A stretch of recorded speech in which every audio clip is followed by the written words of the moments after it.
side om side i roligt tempo mellem os og det er både dansk presse, grønlandsk presse og så er der international presse for alle mulige lande. Jeg kan ikke huske, hvornår at der var så meget pressefokus omkring noget, der foregår i den danske ambassade. Det er altså det, jeg ser nu. Der er det ret for også som tror jeg,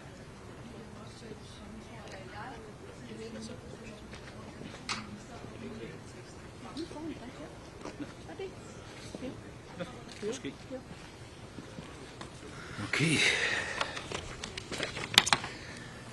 Good afternoon, ladies and gentlemen from the press. Minister Vivian Motzfeldt and I met with Vice President Vance and Secretary Rubio today. We came here following a number of, how should I put it, remarkable public comments on Greenland and Arctic security. Our aim was to find a joint way forward to increase Arctic security. What can the Kingdom of Denmark do more? What can US do more? What can NATO do more? The Kingdom of Denmark has already stepped up our own contribution by committing additional funds for military capabilities, not dock slates, but ships, drones, fighter jets, etc., and we are definitely ready to do more. The US has already a wide military access to Greenland. Under the 1951 Defense Agreement, the US can always ask for increasing its presence in Greenland, and therefore we wish to hear if the US had any further requests to make in this aspect. We would examine any such request constructively. Greenland is, through the Kingdom of Denmark, a member of NATO and has been that since the very founding of NATO in 1949 and is therefore also covered by Article 5. We have been pushing for quite a while in NATO for a stronger collective role in Greenland together with a number of allies, and we are eager to work with the US on advancing this agenda, and we are prepared to go further. Therefore, our aim was to find a common understanding on all these points and to launch, if possible, further in-depth work to deliver on them. On this basis, we had what I will describe as a frank but also constructive discussion. The discussions focused on how to ensure the long-term security in Greenland.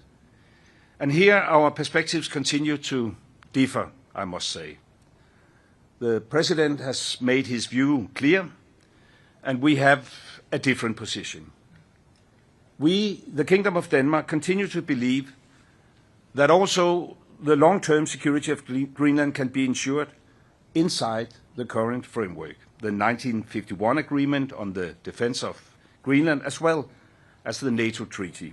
For us, ideas that would not respect territorial integrity of the Kingdom of Denmark and the right of self-determination of the Greenlandic people are, of course, totally unacceptable.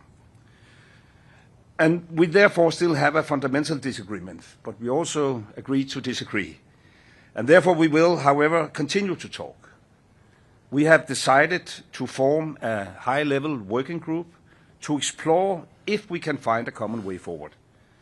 The group, in our view, should focus on how to address the American security concerns, while at the same time respecting the red lines of the Kingdom of Denmark. We expect that such a group will meet for a first time within a matter of weeks. And then I will pass the floor to my colleague from Greenland, Vivian Motzfeldt. Thank you so much. Not repeating what already been said here, so I would like to say something in my own language, because there are many, many people in Greenland that follows, and for that I hope that you will allow me. So, asasakka nunaqatikka naringiraartamas marinnaasusi ulloq uatsinnut pissanganarsimavoq oqaatigilagani ullumik ataatimiineq ingerlalluarsimammat aamalu inimi ataatimiiffigisatsinni атаққиқатигиинеқ ааллаавигалугу оқалеқатигиинери ингерланнеқарсимаммата массаккуллу сиуму саммисимик оқалеқатигиинерит ингерлаққиннissaанут аққутиник уярлеқатигииниссатсиннут исимақатигиисималлута. I think that our meeting today and our commitment to find the right path is something that gives us to be able to see forward. And by saying that, I also committed on what Foreign Minister Lars Løkke Rasmussen already said. So thank you for that. Thank you. And then I think we take a few questions. Tom from BBC. Yes. Thank you very much, Prime Minister. Just first of all, you talked about the working group. Can you just give us a sense of what this means now? So what has actually been agreed you're going to do next, despite this, as you described it, fundamental disagreement? And you mentioned the job slates. In terms of what you've announced in terms of beefing up security in the Arctic around Greenland, when you hear that kind of language from President Trump about announcing to end all two job slates, how does that make you feel? Well, that's actually quite a few questions at the same time. Well, I have known the president for quite a while, also in my former capacity as Prime Minister in Denmark, and I know his approach. But I must say, and even though he addressed things quite differently from what I would have done myself, there's also always a bit of truth in what he's saying, not about the dog slates. Well, we also have dog slates to our special forces. That's the way to, otherwise you couldn't come around in the northern part of Greenland. But I must say that, of course, we share, to some extent, his concerns. There is definitely a new security situation in the Arctic and the high north. All of us, transatlantic, took the peace dividend years ago. And we have the vision of keeping Arctic as a low-tension region. That's probably also why U.S. themselves have decided to have a much softer footprint in Greenland. During the Cold War, at some stage, they had 17 different military installations and military bases. Now they only have one. They had like 10,000 personnel in Greenland. Now they have around 200. That's not our decision. That's a U.S. decision. And now the situation is entirely different. And of course, we have to respond to this. The big difference is whether that must lead to a situation where U.S. acquire Greenland, and that is absolutely not necessary. I mean, we have the long-lasting diplomatic relation, the longest-lasting diplomatic relation with U.S. that any U.S. ally has, 225 years in a row. And we have a perfect framework which could be used. And therefore, to answer your question, even though we wasn't so successful that we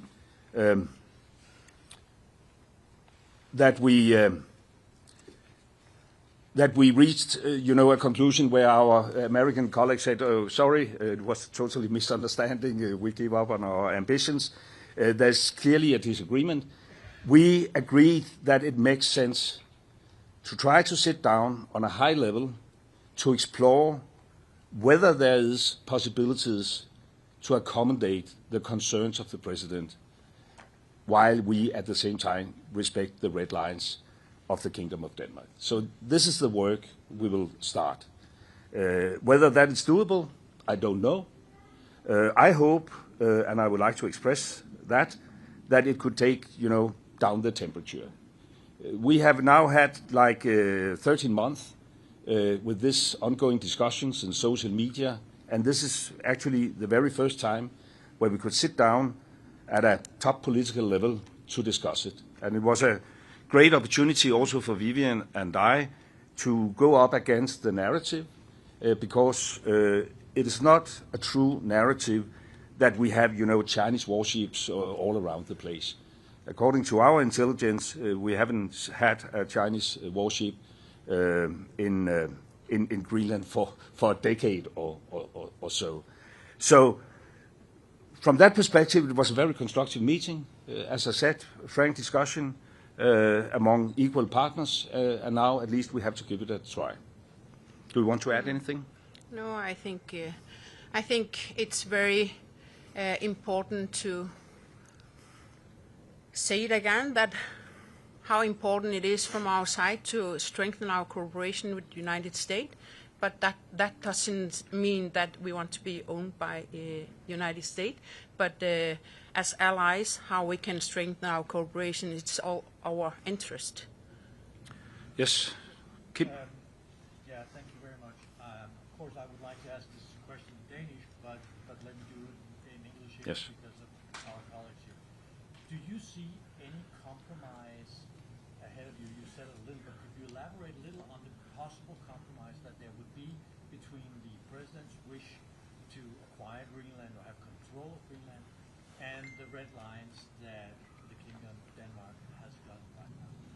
And if you also can tell us just a little bit about the approach that the Americans had to this meeting. What was their primary goal, as you see it? Was that to reach that end goal, or was it an open discussion of how do we solve the security situation in the Arctic? Well, first of all, I don't think this is the proper place to elaborate on what could be a compromise. The whole idea and the reason why we asked for this meeting was to turn public debate in a very, black and white kind of setting into a discussion where there's room for nuances.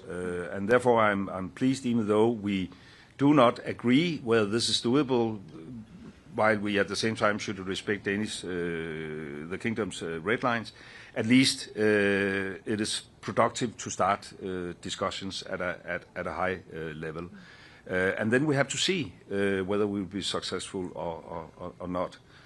I would say, and that is probably in comparison to some of the public debate, that the meeting took place in a very constructive atmosphere, where we also had, as I said, the opportunity to at least challenge the narrative presented by the American president. And I think that is a necessity if we want to have a proper debate.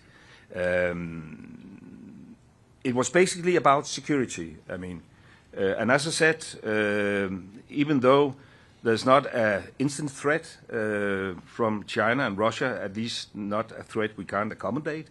For instance, Chinese investments, we have avoided that due to close cooperation between Greenland and Denmark.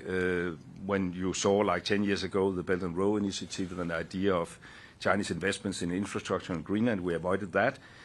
So there's no, Chinese presence in Greenland. But there's a concern. Will that be the case in like 10 or 20 years from now? It will not, because our Greenlandic friends have introduced investment screening schemes, etc. And Denmark, is by all means on the right side of history. And therefore, we will also continue to do what we already have done. We have been stepping up. We have allocated almost $15 billion within just the last couple of years to capabilities in the high north. We have been pushing among the Arctic NATO states for a bigger NATO engagement. Honestly speaking, and now I can only point fingers at the former American administration, U.S. has historically been a bit reluctant. Hopefully that will change now. There's a dialogue within the NATO framework, and we want to step up. And hopefully that could also accommodate some of the president's concern. But it's not that I'm now, saying everything is solved. It's not solved. We didn't manage, but and honestly speaking, I didn't believe that was doable. We didn't manage to change the American position. It's clear that the president has this wish of conquering over Greenland. We made it very, very clear that this is not in the interest of the kingdom. There's a government in Greenland with support from 3/4 of the Greenlandic population. The premier made it very, very clear yesterday that Greenland, for the time being and for foreseeable future, will remain within the kingdom of Denmark. And therefore, this is a common position that we want to work with our American friends and allies, but it must be a respectful cooperation, and it must respect the red lines. Should we take a very final question and then, yeah, come on. There's a fight going on now about, okay, yes. We can do that afterwards. Yeah. Both of you. So you say you have had a constructive meeting. You said in Groenlandic, I could hear the translation, it was a good meeting. But how do you feel about going out of that room without the threat being off the table? So we still have the American administration that wants to have Greenland being part of the United States. And you say, Lars Løkke Rasmussen, that, well, we hope that we can find a way. But how do you actually feel? It can't be very sort of secure in this way. Vivian? I think that it's never been so important to initiate that we are allies, we are friends, we have been cooperated in many years, we have history together, so it's all our interest to find the right balances. So I don't think I can say it longer than that. Of course, we have work to do in the future, and for us the most important is that you find the normalized relationship we used to have, and it's very important. And I think that we have initiated so many times where we stand and our geopolitical and location and everything that is very important, and we do it as an ally, and we do it. Of course, it's also our interest that Greenland's positions and how we do it, that you do it on behalf of the allies. And yes. Yeah, that will be the final question. That will be the final question. Mark Stone from Sky News. Can I just ask you about the emotion of this moment? What did the administration, what did Trump's team say to you when you presumably told them that you can't just take over a people, you can't just take over and acquire a nation? Was there any discussion about, did they appreciate that perspective, or for them is this simply about security? I think that what we have been saying, that the meeting is been on a respect way, and we have shown where our limits are, and from there I think that it will be very good to look forward, and this high level group that is going to work together. As I'm already saying, that it's all our interest to find the right path. It's all according to the security in Northern Hemisphere. So I don't want to say more than what we discussed in the closed meeting room, but I would like to have this. How do you say it in English? Hope for a more mutual understanding and trying to find the right balances is equally from all countries. It is, of course, very emotional for all of us, and of course particularly for people living up in Greenland, but also for people in Denmark. We have 17,000 Greenlandic people living in Denmark. It sums up to like 1/3 of the Greenlandic population. We have a lot of Danes living in Greenland, more than 1 out of 10, which just emphasize that Denmark and Greenland are, integrated, and it has been that for centuries. And we look at ourselves as U.S. closest allies. I've had this discussion with the president previously. In Afghanistan we had exactly as many casualties as U.S. And I know very well that, the future is not necessarily about the past, but I think it is important also to have the past in mind. And we are eager to fulfill our promises. And even though our view on the situation right now around Greenland differs from public statements in the US, we share the concerns in a long-time perspective. And we want to work closely with the US, but it must, of course, be a respectful kind of cooperation. And we both took the opportunity, of course, also to express that it is not easy to think innovative about solutions when you wake up every morning to different threats. Whether that will have an impact, I can't say for sure, but I can only say that it is in everybody's interest, even though we disagree, that we agree to try to explore whether it is doable to accommodate some of the concerns while at the same time respecting the integrity of the Danish kingdom's territory and the self-determination of the Greenlandic people. Thank you. How concerned are you that Trump will try to take Greenland by force?